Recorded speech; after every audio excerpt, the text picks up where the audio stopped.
Have you ever wondered or asked yourself, what's my purpose in life? Over 6 immersive days at Date with Destiny, Tony Robbins can help you find the answer, providing you tools to shape your destiny and design the life of your dreams.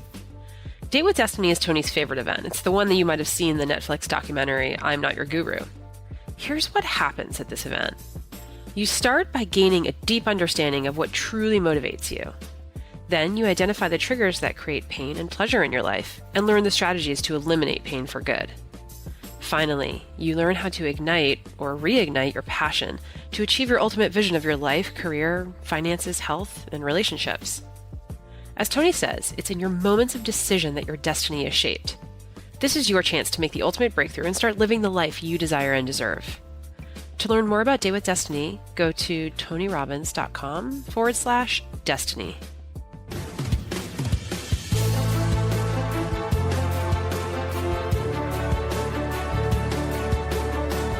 Be a man. Man up. Start acting like a man. These are things we hear all the time, in the locker room, in the media, in our own homes. We've been conditioned to adopt certain beliefs about what masculinity is, and we force it upon others and upon ourselves. But what has this cost us? Hey guys, it's Annie York, Editorial Director for Robbins Research International. In this episode, I'm sitting down with entrepreneur, performance coach, and host of a top-ranked podcast, Lewis Howes. By all accounts, Lewis had always fit the cultural idea of what a masculine man should be. He was a two-sport All-American who went on to play football professionally. He built his podcast, The School of Greatness, into a global phenomenon. And he was becoming financially and professionally successful beyond his wildest dreams. But he soon realized that his whole identity was built on these misguided beliefs about what masculinity was. Dangerous, false ideas learned from teammates and coaches in locker rooms and stereotypes in the media. And like so many men, Lewis grew up to be angry, frustrated, and always chasing something that was never enough.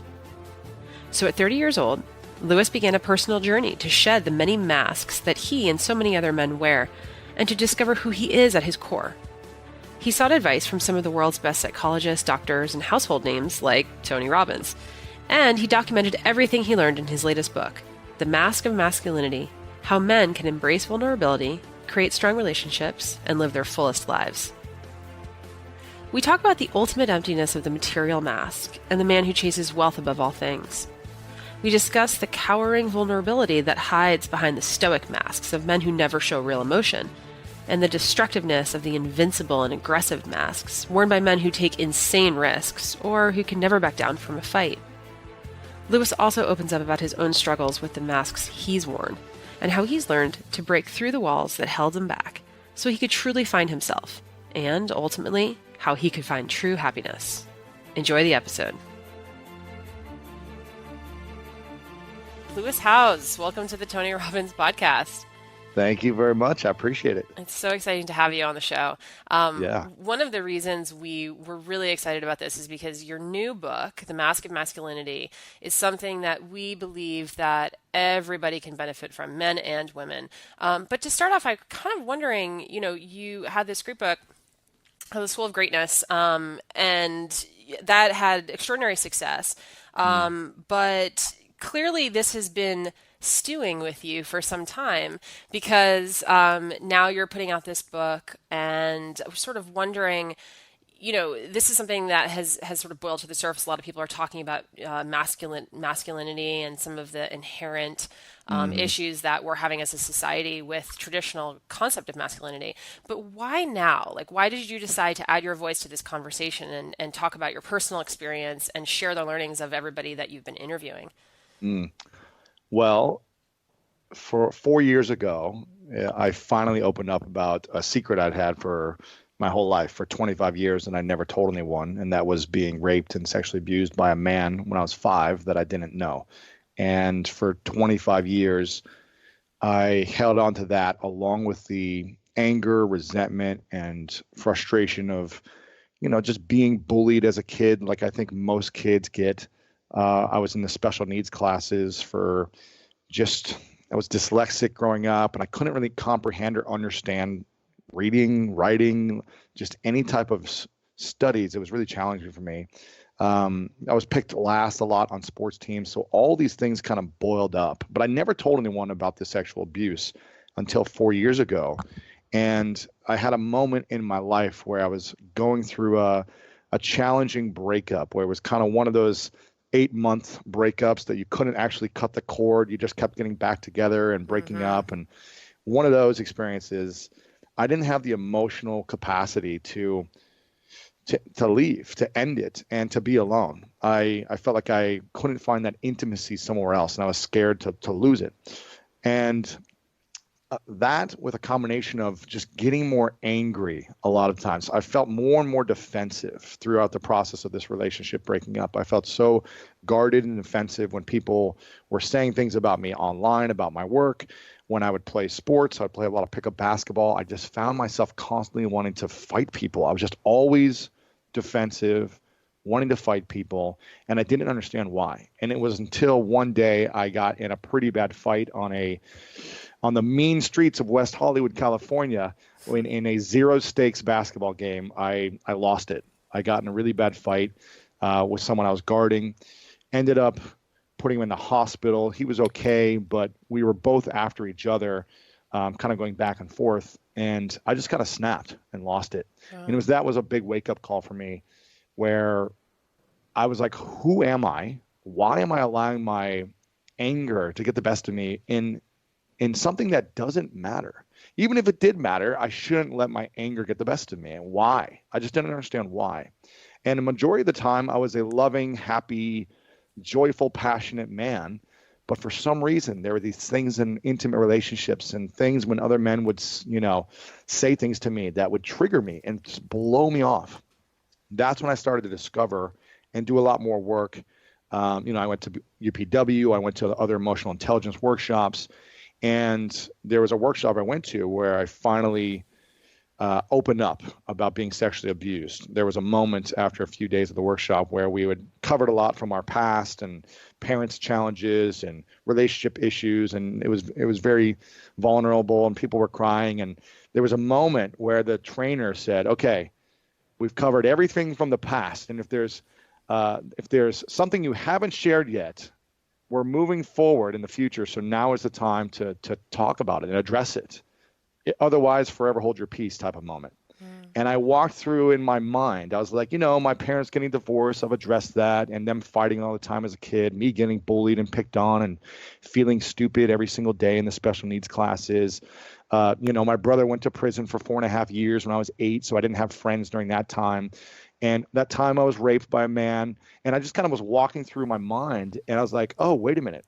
Why have I never addressed this ever to anyone in my life, this time of this sexual abuse? Why was I so ashamed of it? Why was I so embarrassed by it? Why was I so guilty that this had happened? And I just felt like I had to share in that moment at this workshop. And so I walked up in the front of the room. I didn't even raise my hand. I just stood up and walked to the front of the room. And here's the thing. I wasn't able to look anyone in the eyes. I stared down at the ground the whole time. And for the first time, walked through the moment step by step of that time when I was 5. And after that, I walked back to my seat, sat down, and it was like this eruption of tears that I have never experienced. It was just like I couldn't control my body. I couldn't control anything. And so grateful that these 2 unbelievable women were sitting on both sides of me. And they were just like holding me. They were crying. We were crying. I ran out of the room because I was just kind of like embarrassed. I was just like, no one's going to accept me. I feel miserable. I ran out of the room outside of this kind of hotel conference ballroom area into the outside to get some fresh air. And there was a wall, like a fence type of wall thing, just past a kind of a back street that I ran to and put my head against the wall, put my arm in my face because I was like embarrassed to look up. And I was just crying. And one of the most beautiful things that probably ever happened in my life was what happened next. And one by one, all the men of this workshop, there's about 50 people in the workshop, came up to me and looked me in the eyes with the most vulnerable, loving energy and just continue to tell me things like, you're my hero. Like, you're my hero. I went through something when I was younger that I've never told anyone.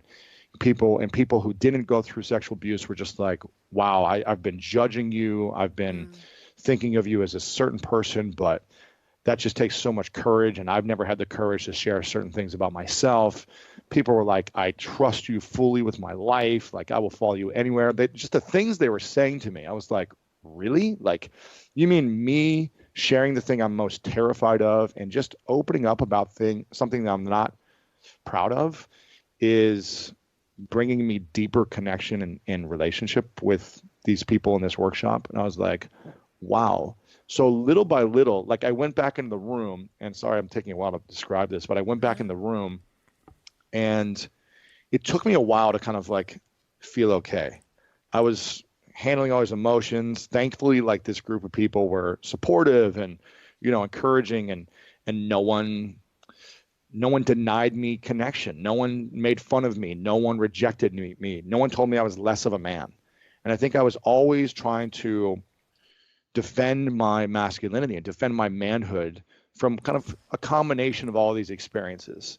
It wasn't just the sexual abuse it was everything combined. And I started, people were like, you should share this with your family. And I was like, no way. Like, my mom will be horrified. My siblings will be, heartbroken. And I just realized little by little, like, I should share it with my family. And I started sharing it with my siblings and my mom. And yeah, it was challenging for them. But what I realized is, wow, they started opening up to me about so much that I didn't know about my own family. Like, each one of them, when I told them one by one, started revealing crazy stuff that they didn't feel comfortable with either. And it built a deeper relationship with my family. Then I started sharing with some close guy friends, some close girlfriends, one by one. Same thing happened. Like, I built deeper relationships. There was less judgment between us. There was less resentment, things like that, of stuff in the past. It was just like, wow, I see you. I get you. I'm here for you.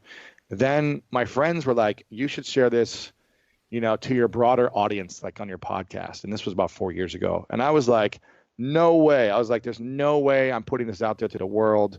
I don't want to hurt anyone. Like, I don't want the world to really know about me. Like, it's okay for close friends and family, but if the world knew about me, my business would suffer, like all these other things that I was afraid of, right? After about 6 to 8 months, I just had more and more conversations with people kind of in my space, and female influencers like Glennon Doyle and Gabby Bernstein, and kind of that female, and Marianne Williamson, and just like spiritual leaders that I respected in the female space. And they were like, this is one of the most powerful things you'll ever do with your life, is share this story. Because sure, you've got, your athlete, you've got businesses, you've got your podcast, your books, all these things are, they're great. But if you want to make a real impact in the world, like, men are suffering so much. They feel like prisoners inside of their hearts from the pain, trauma, insecurities, fears, doubts, the things they're not able to share because of society's pressure or family or whatever it is, whatever their fears are. And so I leaned into that. I said, okay, I'm going to trust you guys. I'm going to do this. I'm going to share it on my podcast. And it was terrifying. It was terrifying for me to kind of share it. And I don't recommend anyone who's been through some type of past trauma to just like start opening up to the world about it. For me, I just felt like I had a responsibility, because I've never seen a tall, white, male, jock, football player, business person openly talk about it. I just, maybe I've seen it in the past, I just can't remember it being this like common thing. And I realized I get to set an example and start talking about this. So I talked about it on my podcast about 4 years ago. And for weeks, it was crazy and unbelievable experience at the same time. Because for weeks, I was getting hundreds of emails from men who were writing essays about the time they were sexually abused, about way worse stuff than I went through. I mean, the stuff that I went through looked like a PG-rated movie compared to the emails I was getting from these men. And it was so saddening to me. But so many of them continue to tell me thank you for giving me permission, because I've been married for 20 years. My wife doesn't know. My kids don't know. No one knows. And I've never known how to handle it. I've never known how to communicate it. I've never known how to express it, how to address it, how to deal with it. And so these things come up where we wear certain masks. Through the research of this, I was like, okay, let me learn more about this, because I don't know. I just know my own experience. So I started researching and interviewing psychologists who work with young boys to teen boys to adult men. And I started asking them these questions like, why do men wear masks? Why do men feel like we have to project our masculinity into the world with relationships, business, career, family? Why do certain men drive to conquer every woman in the world? Why are some men aggressive? Why are some men leading with humor in every situation, even when it's not appropriate? Why do men show no emotion at all? I just started asking these questions. Why do men have to feel like they're the smartest people in the world and they're always right and everyone else is wrong? Why do they have to win at all costs? I just started asking these questions. And then the research was just blowing my mind about how 1 in 6 men have been sexually abused, and how men commit way more suicide and suicide attempts than women.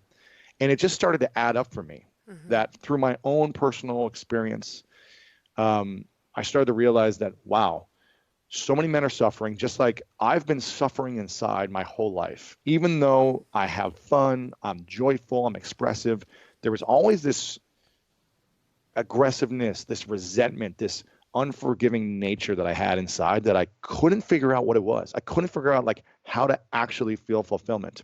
Every time I achieved my athletic goals, my financial goals, whatever it may be, achievements, it never felt fulfilling.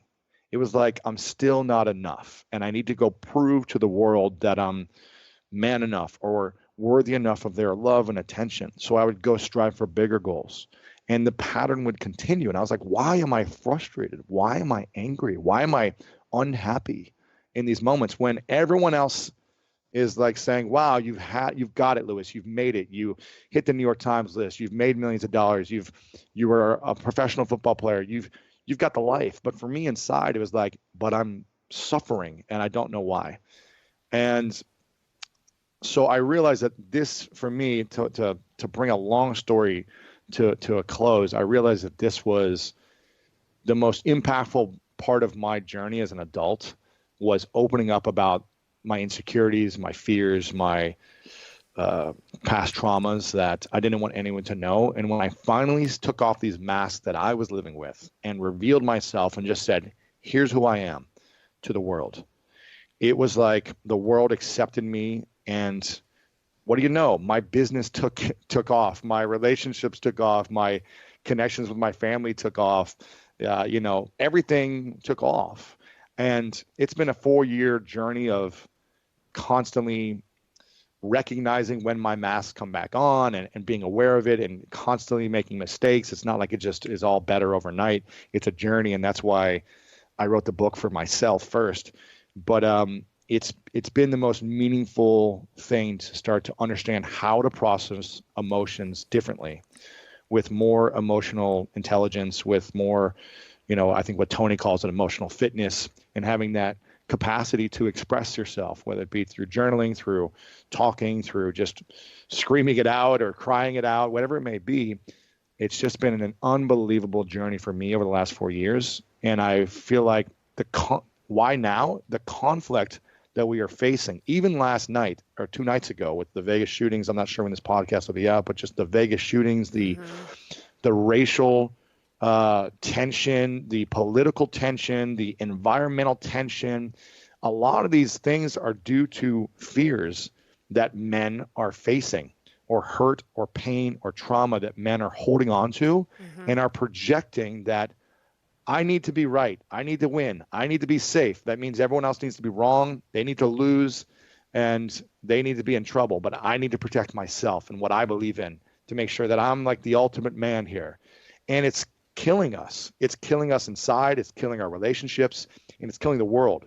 And that's why I feel like this is the most important thing that I could be working on. It's the scariest thing for me to talk about, because in every you know, every interview, every chapter of my book, I knew that I had to go there in every case as an example for how I failed as a man or a human being to really resonate with other men and show that like, hey, I'm showing all of myself, everything I'm embarrassed of, ashamed of, guilty of, all the lying, stealing, cheating, hurt that I've done to myself or others. Here's what it was. And here's how, in some ways, it worked. Like wearing the material mask drove me to make millions of dollars. It worked. So there's this like false sense of, Yeah, you get rewarded for yeah, it's putting a like mask it on. worked. Yeah. The sexual mask, when I got hurt by one girlfriend and was like, I'm never going to let a girl hurt me again. And I'm going to have every woman desire me. It worked. I had sex with lots of women. I had lots of different relationships, but I never had that true intimacy. But it was like, I'm achieving, I'm creating, I'm doing this. So look at me, all these things, they work. So it's like this false lie of trying to fit in and trying to feel good. But at the end of the day, it's not bringing true fulfillment. And that's why I wanted to talk about this. Yeah. No, that makes a lot of sense. And I mean, as you were talking, I was thinking that it kind of comes down to these two things, pain and insecurity.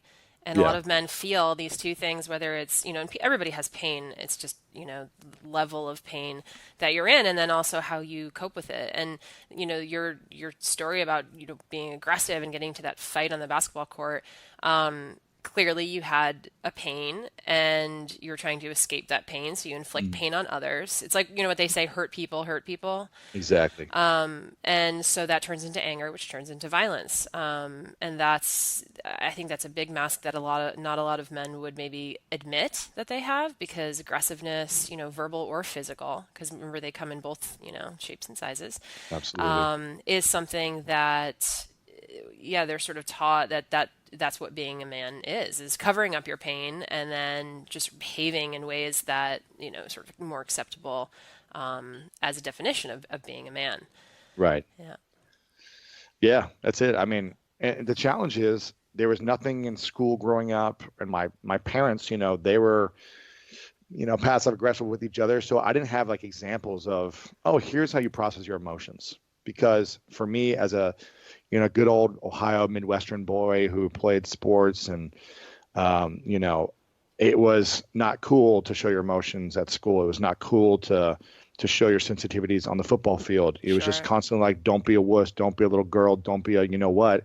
And in order to just fit in, you had to do what other people wanted you to do in middle school and high school. Otherwise, you didn't fit in and you were a loner, or you were the one they constantly bullied or made fun of. And it's just hard to have that emotional capacity to be like, no, I'm going to stand for what I believe in at like 7 years old and just like sit by myself at the cafeteria. You just kind of get into the swing of like, well, let me just go with the flow and fit in because I'm sick of being alone, especially when all this stuff is happening at home or, my brother's in prison or whatever's going on. It's just like, that's my come from. Yeah. And I never learned like the best way to express myself. Yeah. And I'm glad you Whether, yeah. mentioned sports, because sports provides that discipline and depth. Like you Oh, can use yeah. it as an outlet for your aggression. But I was in high school in the Midwest as well and played a ton of sports. And it's that feeling of, you have all these emotions. And, as a girl too, right? I had lots of girl friends. Hmm. So I had that outlet for emotional support, but then sports is also a way to sort of get that out.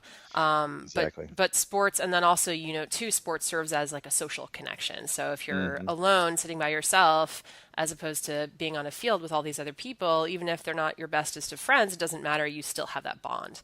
Yeah.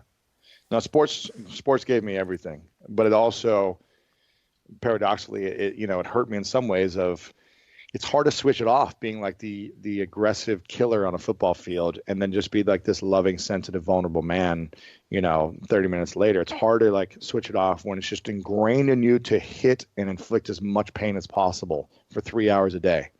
And then be loving, be vulnerable, be Yeah. tender right afterwards. So again, no excuse or, it's just like, it's a challenge. It's a challenge to kind of dance in those emotions. Yeah.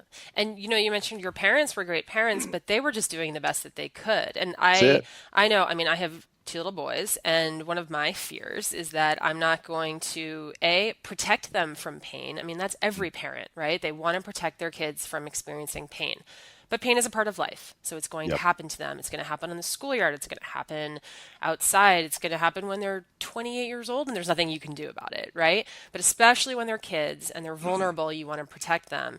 But you also Right. want to be able to nurture them and you want to be able to give them those emotional tools. So, what would you say to the parents out there if they have boys? Whew. Yeah, Yeah. right. This is You challenging. know, and I've actually run into this sometimes. I'm no kidding. I'm guilty of saying like, stop crying, you know, Right. just stop crying. And I'm more likely Yeah. to say stop crying to a boy than a girl, and that's Why is problematic. that? That exactly. Why is that? Is it because I have this idea of what that boys are not supposed to cry? Probably. Is that a healthy thing? No, it's not. But it's so ingrained in us. So, you know, what would you say to parents who are sort of, you know, fathers and mothers who are looking at their kids and thinking, you know, I don't want them to be in therapy Mhm. years down the road. I don't want them to have to feel like they have to put on these masks to cover up their pain or their insecurity or whatever it is. Yeah, I think it's first being aware of like your language and your energy towards the young boys in your family because I mean, I was probably one of the most sensitive kids. Like I was just as sensitive as any young girl, maybe even more so. I cried all the time as an early kid. I remember just always feeling like alone, and I was the youngest of four, and I felt like no one, wanted me. Kind of the similar things that probably all uh, last childs feel, right? I just felt like Yeah. I was by myself. I was like too young to get it from any of my older siblings or whatever. Yeah. And Can I ask you something? Because Tony yeah, that would completely ask this question. So, out of between your father and your mother, whose attention and love and care did you crave the most? Like, who were you always trying to please and gravitate toward? you know, to be honest, I'm not even sure to be honest, because I would think I was just like wanted anyone's attention. I was just like, You're like, hey, look at I me. just I just wanted anyone's attention. I remember like 5, 6, 7 years old. I would wake up in the middle of the night screaming, crying, like crying for my mom. So I would wake up and like cry for my mom, and I wouldn't stop screaming and crying until she would come and sleep next to me. Like that was vividly remember that. I don't even told people this because it's like a mask that I don't want people to know that I used to do this as a kid. But it's Yeah, like but I this is so remember, normal. This is yeah, so completely normal. I This would, happens to I would, everybody. yeah, I would cry and be like, "Mom," like screaming, "Mom," like the top of my lungs Yeah. until like someone was trying to kill me until she came in and literally started singing lullabies to me, like Somewhere Over the Rainbow, or I remember she would sing Fievel to me. What's the song in Fievel? Oh, Somewhere Out There, or yes, somewhere out there. yes, she Yep. would sing that song to me. I Oh, that's the vividly remember best. this, and it would put me back to sleep. And then I would literally like snuggle and like spoon my mom because I was just like so terrified to be alone. Yeah. And I think maybe I just didn't feel like I was getting, they were there for me. They tucked me in, they told me they loved me, all those things. But it was a story I was telling myself that I wasn't getting the attention I wanted or needed or whatever. And I think I was always afraid of my dad. My dad was like the larger than life. He worked late hours, like, and he just never seemed happy until I Yeah. was about 13. He was always frustrated. And I think it's because, he and my mom got married when they were like 19 because they got pregnant and they had to give up on their dreams to provide for their kids now. And I think he was just kind of always resentful that he wasn't able to live his dream until my parents got divorced when I was a teenager. Then they were both like the happiest ever. So I associated like marriage with unhappiness and Mm. anger and Mm-hmm. then freedom when they were divorced. I was like, why would I ever want to go through that experience again where I felt, I saw my dad and my mom feeling trapped, like they weren't able to do what they wanted to do. They just had to work all day for the four kids. And What I was like, mask I do you don't think want your that. father was wearing? Oh man, he All of them? was, yeah, I mean, he didn't really use humor much, so he wasn't wearing the Joker mask, but he was aggressive. He wasn't really materialistic. He was a know-it-all for sure. He Mm. was the one that made you feel dumb, and because Yeah. he wasn't trying to, but he was just like an encyclopedia. He like won Scrabble games every time. He like knew what every word was in the Latin meeting, and he used his intelligence and his voice, like his loudness to just make you feel like, wow, he's smarter than me.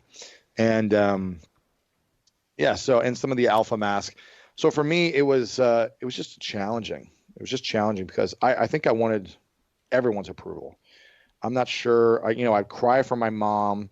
I was afraid of my dad until I was a teenager. Then he transformed into the most loving, giving father. Like Wow. it was unbelievable what happened. He transformed.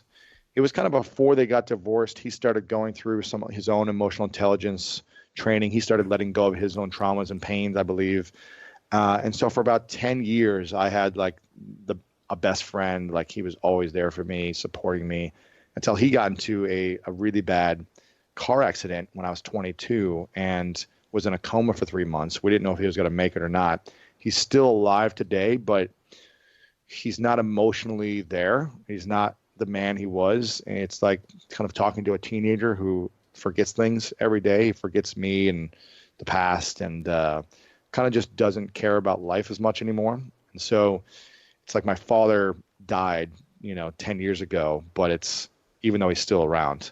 So that's a whole nother story of like what it's like to essentially lose the emotional relationship with a father and what that, triggered in me to start unlocking something in myself as well. Yeah.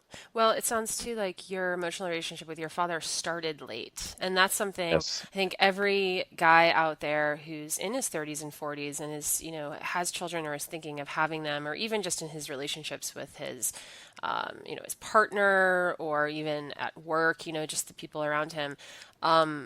When you start tearing off your masks later in life, it's like a rebirth, right? You Yeah, sort of exactly. you no longer have to be on all the time. And there's actually a quote from John Updike that you have in your book, and it's celebrity is a mask that eats into the face. It's Yeah. kind of disgusting, but Yeah, right? right. But it's that feeling that you're never really yourself. Exactly. And I guess I'm sort of wondering, for guys who undergo their emotional journeys later on in life, it's clear the impact it has on their friends and family, right? It's Yeah. clear that, especially in your case, you established this relationship with your father that you could not previously have done before. Right. Yeah, exactly. But do you think that, is this how men feel all the time? Are they aware of it? And That's the thing. I was not yeah, aware. I was just yeah. like, why am I angry? I was like, but I never even thought like, why am I angry until all these things happened at 30. It was just kind of like a collection of events where I was It's like a perfect achieving at the, storm for a yeah, well, I was breakthrough. just like, Yeah. I was achieving everything at the highest level in my career. I was overcoming those obstacles. I was like building a brand. People were recognizing me. I could in my head, like go pick up any girl I wanted to with my ego being that big then. I was like, oh, I can do anything I want. Like I'm doing it all. And yet, why was I so unfulfilled? Like constantly. Like, why was it never enough? Why couldn't I celebrate my wins? It was just like, no, it's not good enough. We need to go prove that I'm worthy to everyone else even more. And I'm not sure if this is what every guy feels. I don't want to generalize it, but I feel like Mm. a lot of guys aren't aware of the things that are holding them back emotionally. They just feel like, from my own personal experience, we just feel like this is the way life is. Yeah, status And quo, right? This is yeah, it. and until we go, I think we need an interruption. This is why when people go to Date with Destiny, it's like this is a massive interruption for a week where people are seeing themselves in a mirror for the first time and are seeing examples of other people opening up and seeing ways that they've been hurting themselves their entire lives for the first times.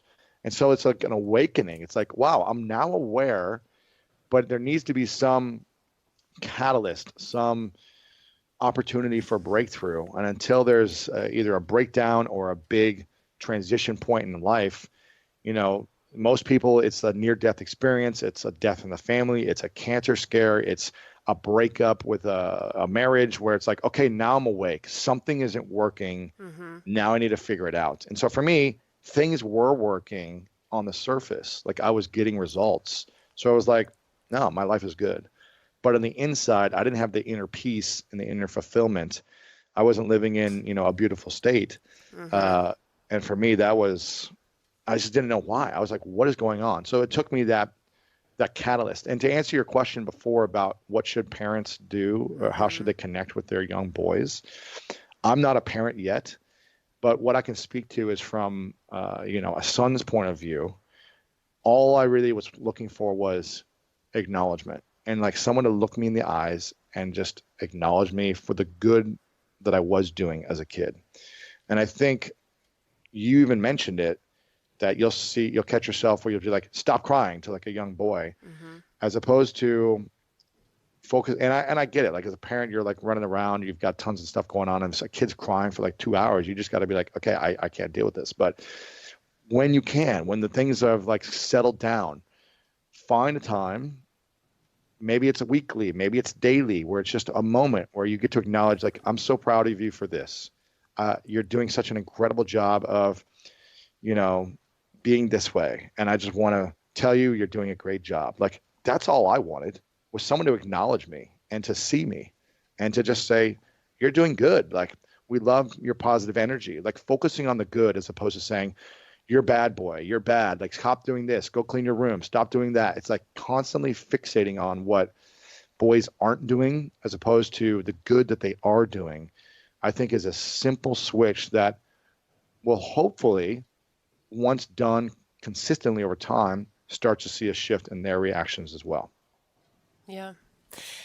And it's interesting because there's also this idea of actively not acknowledging the things Mm. that society acknowledges as being very Yes. masculine, like being Yeah. You're such a brave strong young or boy. yeah, being strong or yeah, you're so smart, you know how to do that. I don't know how to do that.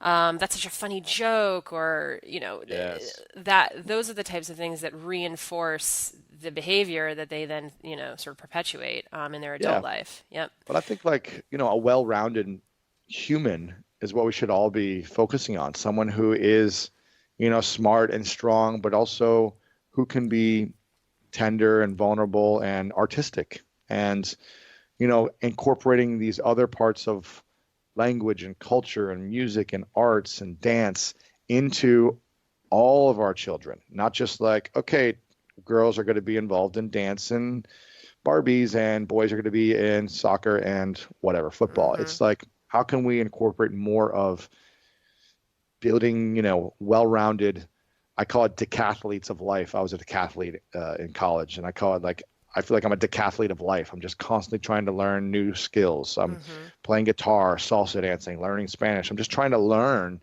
different things that normally a guy that looks like me, you wouldn't think would learn. Who's this like tall, white, 6'4" jock guy. You're not going to see that guy in a salsa club, but I've been salsa dancing for 13 years. You're not going to see that guy doing certain things, tap dancing. Like, I'm always trying to learn new things that could make me see things differently, have a different perspective about what people who do these things are thinking and feeling. Because I think as an entrepreneur and as a business owner, like to be a great leader for me is to understand people from where they're coming from, not for hoping that everyone understands me for where I'm coming from. And I think that's how I'm able to build what I want and create what I want, is to understand people. So I don't know. Yeah. Well, Lewis, I wanted to go through because you've got these 8 masks here, and I picked 3 of them that I thought were the most interesting from the female perspective because Cool. they are masks that I think a lot of women, if they're dating or if they're getting to know men in their life, even outside of the dating world, that these are some of the most prominent. These are the ones Mm. that we feel like, Well, let's hear are it. the Yeah. most emphasized. Sure. Sure. And then there are also masks too that I felt were that could be very destructive Mm. when they're taken sort of like to their limit.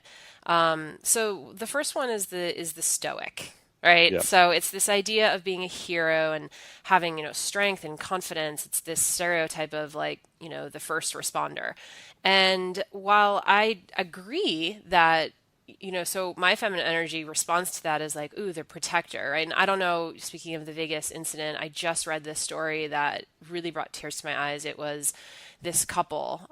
They'd been married for over 30 years. They were at the concert and the Oh. shooting started, and the husband literally threw himself on top of his wife No. and died because he took the No. bullets for her. Yeah, I mean, it's literally Oh he my took a God. bullet for his wife. And I just, Oh my God. and so, and I'm getting emotional just thinking of it now, but it's not I mean, it's romantic, okay, and that's the word that we use to describe that.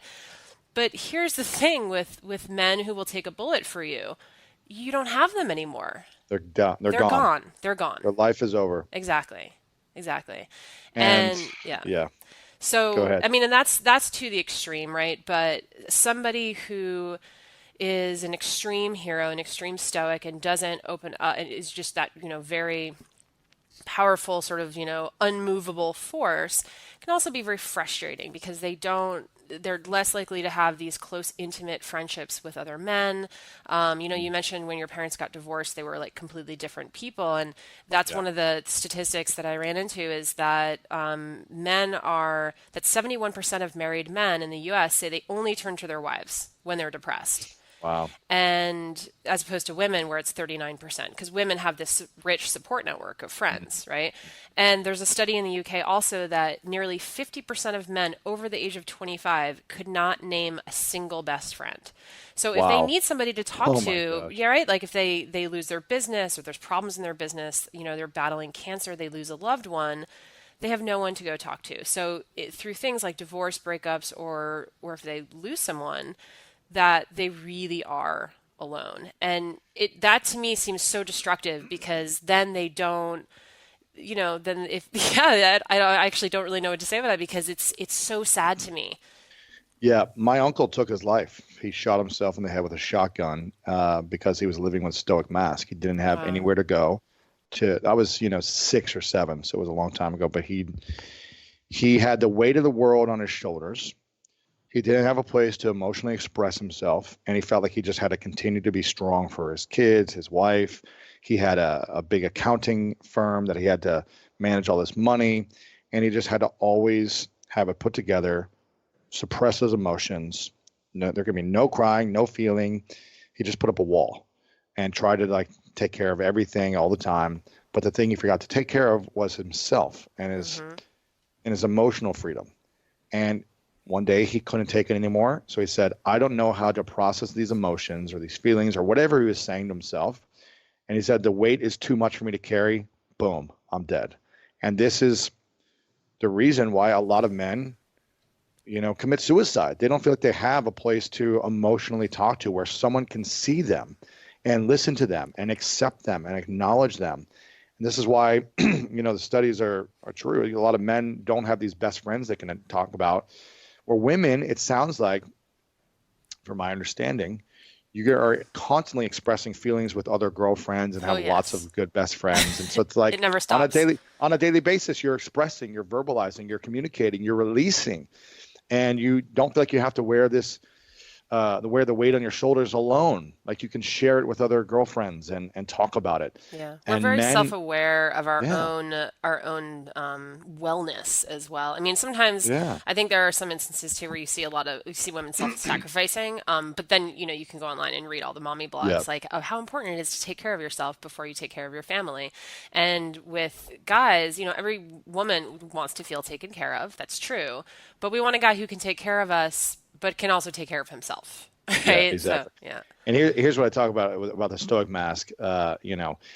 If the stoic mask is something that resonates with a man listening right now, or to a woman who's with a man or a father or brother or son who wears a stoic mask, what you can expect is what you're are suppressing is creating disease of the heart, the mind, and the soul. And you need to clear this by exposing what you're covering up to the light of openness, honesty, and vulnerability. But if you're essentially a heart attack waiting to happen. If you are living with a Hmm. stoic mask, you're creating disease within your heart, and there's zero emotional freedom. You're a prisoner to your feelings. And once we take off the mask, it's like a weight is off your shoulders. You can have deeper relationships with both men and women. You can start to heal. You can have a healthier heart because I can guarantee your heart is probably palpitating a lot if you live with a stoic mask. You have the permission to feel finally, and you can finally feel that acceptance and a belonging and not just feel like you're this man on an island trying to take care of it and no one can understand you. So that's the challenge is like, yes, it seems romantic to, cover up your wife. And who knows what that situation was. Yeah. Maybe it was such a split second that nothing can happen. But like, what's the other option? Can you run and hide to like safe place where you both live, where you both win, as opposed to Yeah. something else, metaphorically speaking. Or even, on a, everyday level too, you mentioned that guys who have the stoic mask are heart attacks waiting to happen. Well, you Yes. don't have to take a bullet to pass away Yeah. early, right? I mean, Yeah. there are a lot of women who become widowed at a younger age because the guy just kind of worked himself to death or was just carrying all of this stress. And probably all in the name for his family too, right? I mean, Exactly. it's not a selfish thing. He's probably thinking, okay, I need to provide and I need to handle this stress on my own. I don't want to put this burden on my family, but then ultimately it ends up becoming the ultimate burden, you know? Exactly. Exactly. Yeah. So that's a very intense one. Let's move Very, on to one very that, intense. Yes. Heart yes. attacks waiting to Yeah. happen. Whew. Yes. This next one I think is also fairly universal and it comes in various Before, degrees. Oh actually, yeah. actually, sorry, I don't want to Mm-hmm. interrupt you, but Sure. before we go on to the next one, I Yeah. wanted to make something clear Yep. that I think, from my personal experience and the men that I've talked to, the reason why some of these men, if you're a woman listening, yes, each human being has responsibility for their actions, their decisions, everything. But just to let you know, women, that men are easily influenced by the women they're attracted to in a relationship as well. Mm. So I think it's mindful for you to be aware of the actual influence and impact you have on the men in your life. Because a lot of times men just want to please women to make women happy. And when they're not happy, they want to shift in a way to like figure out a way to make them happy, sometimes to their own detriment. So um, when a woman tells a man, just for an example, when a woman says, I wish you were more sensitive and I wish you opened up and I wish you would share with me these things and I wish you were more vulnerable in these moments and how come you never open up? And then when the man starts to do that and the woman says, well, I just need you to be strong in this moment for me right now. I need you to be put together because you Mm. can't be falling apart right now because I don't know what's happening in Mm-hmm. my life. And I just need you to be strong and I can't deal with this right now. So you need to show up strong and freak out. And then the guy's like, you just told me Yeah. you wanted me to open up 3 days ago. Yep. Now I'm scared about something and I want to talk to you about it. And you're flipping out on me like, I've got to be always put together. So what the guy's probably hearing is like, okay, I can never show emotion. I need to always be put together. I need to always be strong for her because that one time I did, she didn't like me. She didn't want to have sex with me. She didn't, whatever it is that happened. And that's the challenge where I think men want to express themselves. But through conditioning of a lot of things, I'm not just saying the woman is to blame for this. I'm saying for conditioning over a lot of years of everything, it's hard to. And if there doesn't feel like there's a safe space where the man can feel like he's still a hero for opening up and he's still desired sexually and he's still strong, then you better believe he's probably never going to open up afterwards. Yeah. So I think it's something to be mindful for women who are either in relationship or with your brother or your father or whatever it may be, is to be mindful. If you want someone to be open and sensitive and vulnerable with you, then acknowledge them for that. Don't make them wrong for it. Yeah. I'm so glad that you made that point clear because I completely agree. It's definitely on the responsibility also of women to be mindful of the way that they communicate. And I think sometimes, because I'll give you my perspective, sometimes if we don't get an immediate gratification and if their Uh, behavior doesn't shift immediately, we yeah. think they're just not listening to us. Uh-huh. So if it manifests itself a few days later, we've already forgotten. We're like, Yeah. well, so it's a very good point is that sometimes we might think that our words are not having the kind of impact that they Oh, are, but huge they do. impact. Yeah. Yeah. Yep. Yep. Okay, so the next one is material. So this is interesting because it is evolutionary, right? So going back in our early, years, it was the person with the most resources who was the most attractive, the most important, the most powerful, the most manly. And you lay this out in your Tai Lopez example, which I thought was brilliant, because it's something that a lot of people look at and feel it's very polarizing, we'll put it that way, and I'll let Mhm. you explain it. Yep. Yeah. But I love that the conclusion really that you drew at the end of that chapter was that if all people see is your money, then they don't see your ideas. They don't see your real Yeah. value. They're sort of money casts this shadow over who you are as an individual.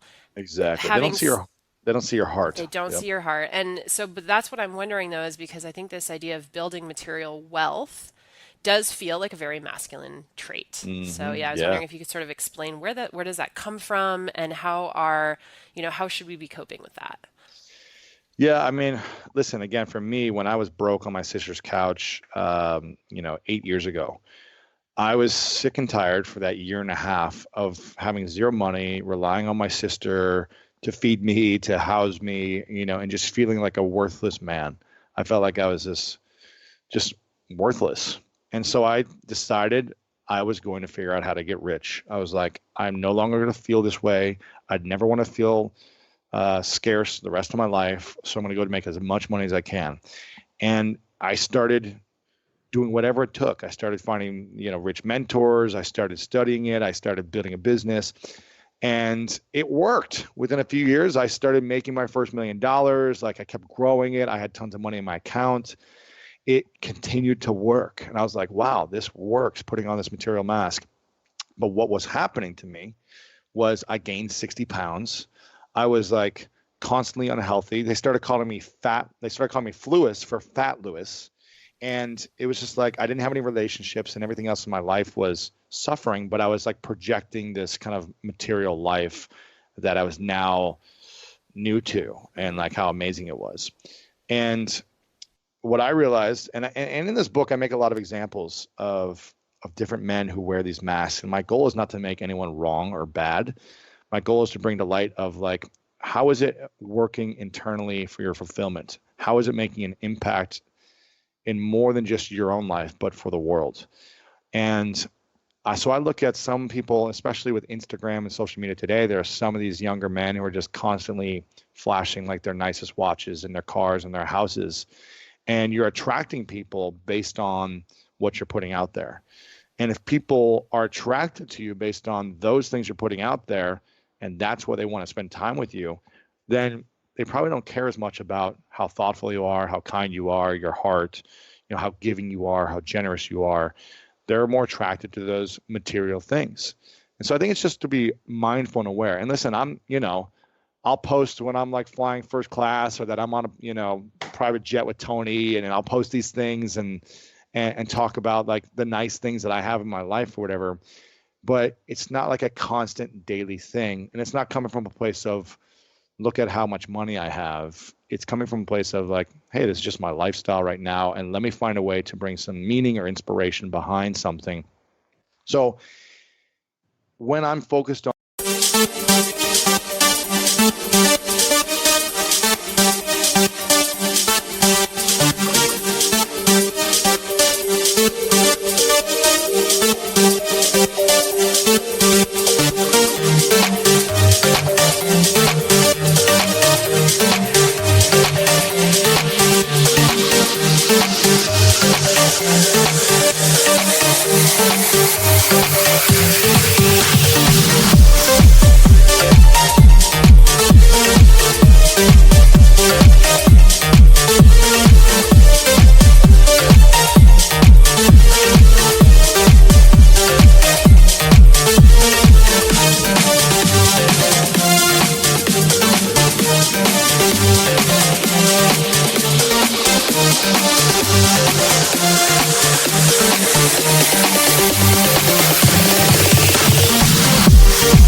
the material mask in an unfulfilling way of giving back and living a life of service and on a vision towards my life, I just feel very unfulfilled. And the money was never enough. I was like, I need to make more. I need to make more. I was like, how much more do I need now? I'm like a 23-year-old kid, 24-year-old kid in Ohio. Like I didn't need more money. I was just afraid that if I was broke again, that people wouldn't love me or accept me.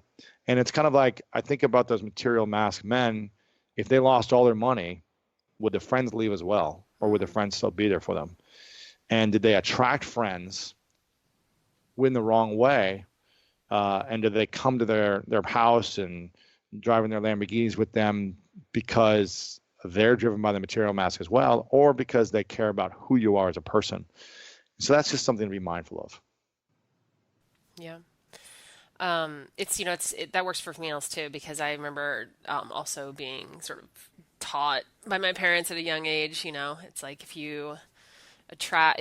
your friends, because I had a friend who had a pool, and I was like, oh, everybody's always going over to her house for the pool parties and everything. So I think that's a pretty universal. She was cool because she had Yeah, the pool, and she was like exactly. desirable because she had the money. But then if Yeah, she but if didn't the have the pool goes pool, away, right, would you what's the guys all go value? hang out with her? Exactly. No, we Or was she wouldn't. like a mean girl that actually like made fun of everyone at her pool Yeah, and she was kind of a made mean everyone feel girl. like, yeah, made everyone feel like crap, as opposed to like just this generous giving soul that Yep. you're like, I want to hang out with you even if you have nothing. Yep.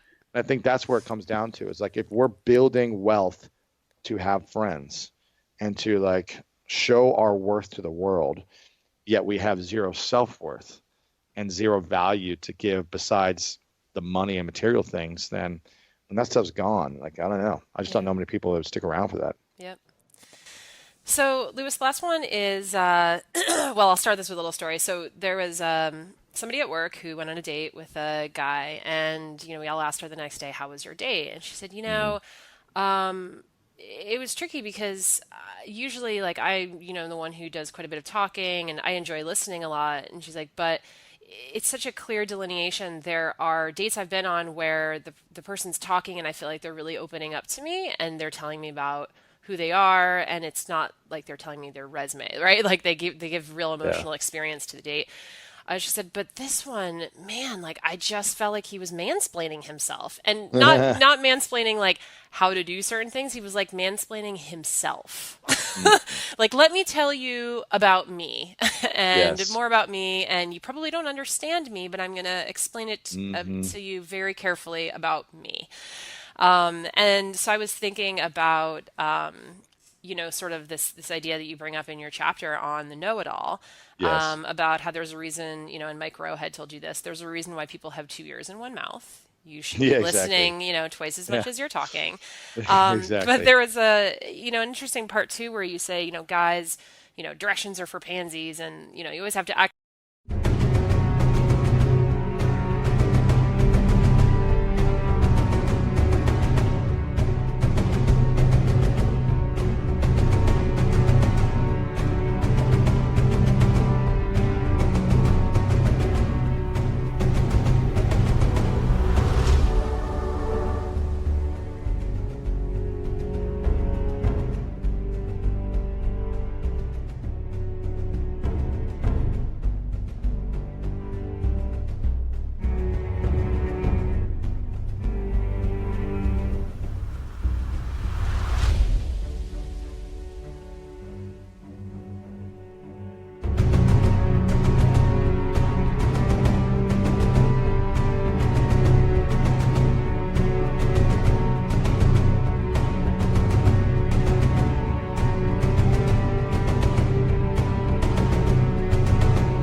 like you know what to do. And I actually even ran into this myself. Like I was trying to figure out how to do something. My friend's like, there's YouTube tutorials on that. Like, I'm just going to watch one and Right. I'll figure out how to do it. I'm like, all right, that's fine. But there is something to be said about admitting that you don't know what you're doing. Right. And, you use the example of James Altucher as well, and admitting failure, and how successful people know how little they know. Yeah. So yeah, I was sort of wondering, what's been your experience with this, and what would you sort of tell guys too who think, well, I like knowing what to do, and I want to be able to talk on dates and not Right. feel like getting critiqued for explaining too much. Exactly. Here's the thing. I mean, if you're always projecting that you have the answers for everything and you're the smartest at everything, I just feel like it's really hard to relate to that person. It's hard to connect to that person. It's hard to feel comfortable and safe around that person. So if you want to build an intimate relationship, you'll make other people right as well. You'll make other people feel heard as well, as opposed to you having to constantly mansplain yourself and like always answer first and always have the answer and talk about being right constantly or what you went where you went to school constantly. It's like, okay, but Mm, what's inside your heart? yeah. Like, who cares how many degrees you have? Who cares like that you read everything in the news this morning and you're trying to tell me all the facts of everything all the time? Like, I've got Google. I don't need you to be the encyclopedia. And I think again, it's if it comes from a place of needing to prove, if it's like a consistent thing every single day, this is how you show up. Then why? Why do we feel like we need to do that? Why do we feel like we need to constantly prove that we're smart, that we're smarter than others, that we're worthy because we have this intelligence? Again, the reason I love Google is you don't have to know it all anymore. You can search, and so we don't Mm, have to put this emphasis on like I have all the facts. Why not, instead of being the richest person or the smartest person in the world, have the biggest heart? Because so many people are focused on being the know-it-all or being the athlete or being the material person. A lot of people are focused on wanting to become the king or queen of diamonds. But what the world really needs is more king or queens of hearts. mm, And that's how we build meaningful, intimate, powerful relationships. That's how things start to heal. But when someone comes from a small place of like, I know the answer, I'm always right, then they start to lie and they actually make up stuff all the time. They'll start to eventually like be like, nope, I'm right on this, but they're not right. They get in such a delusional place of like power that they can just, well, I've been right most of the time, so I'm probably right here as well. That sometimes that's what we see in our political leader, where it's just like, nope, this is the truth. I'm mm-hmm. right. It's like, okay, you're making everyone else wrong by having this mentality. And it doesn't build relationship. It doesn't build trust. It doesn't build community. It disconnects you from the world when a man does that. So, I mean, again, she probably wasn't excited. The coworker probably was like, yeah, I want to go on another date with this guy like right away. Yeah, not at all. Maybe she did, but it's like,